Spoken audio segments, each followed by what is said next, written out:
Good evening, everybody. As a start, I would like to say that receiving this Graduate Year of the Award has given me a chance to acknowledge the excellent service and support that the Shepherd Centre has provided to our whole family. Those 4 years I spent at the centre meant I was able to develop language and listening skills, which made the whole transition into kindergarten a lot easier. Thank you, Dr Shepherd and the team for giving me this opportunity to be here tonight and to share this special occasion. My parents felt that if I hadn't attended the Shepherd Centre in my early years of childhood, I would not have the clear speech I have today.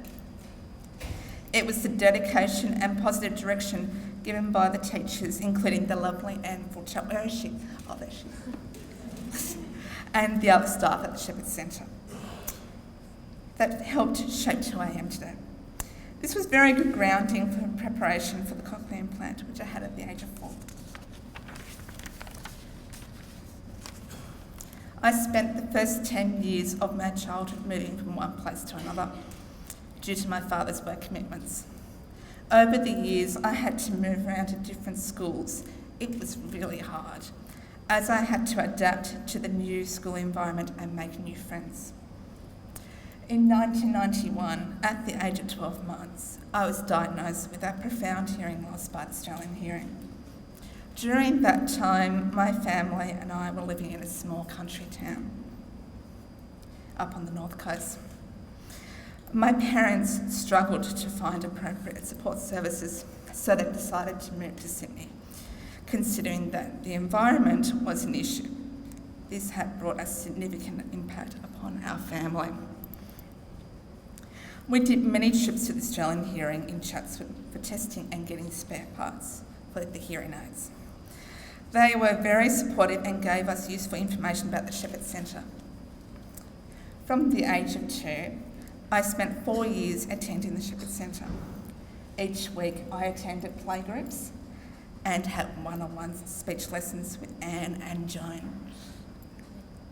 My family and I have formed a strong bond with the staff and other families at the centre. We did lots of fun activities, such as going to the zoo and attending Christmas parties. During my school years, I developed very clear speech and excellent listening skills. There were times when the other students didn't realise that I was hearing impaired, unless I told them. Now, as an adult, I'm exposed to noisy environments and bad acoustics, such as bars and restaurants. Sometimes my friends might notice that I get a little bit reserved when it comes to large group conversations between people, as I tend to have trouble following what they're saying. But that's okay, I've accepted it as part of me. At times, my hearing loss has been a roadblock, especially when I was placed in a small hearing support unit at a local high school. I felt there was a segregation between students in the unit and the mainstream classes. Due to this barrier and lack of inclusive education, my parents decided to take me out of that unit and send me to a mainstream school in the Northern Beaches. It is significantly important that we continue to recognise children as capable learners, regardless of their disability.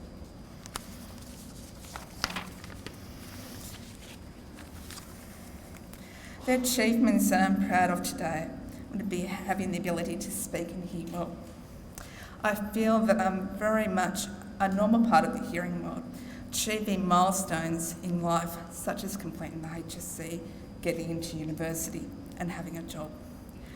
I'm now going into my final year at Macquarie University, doing a degree in early childhood and primary education. Speaking of these experiences, I have learnt that it takes a community to raise a child. My parents would not have been able to do this without the support from the service, including the Shepherd Centre. I would strongly encourage families and professionals to get access to support services and resources as early as possible in order to give them or their child the best start in life. Thank you for coming along tonight and listening to my story. I really appreciate it and I hope it helps in some way. Thank you.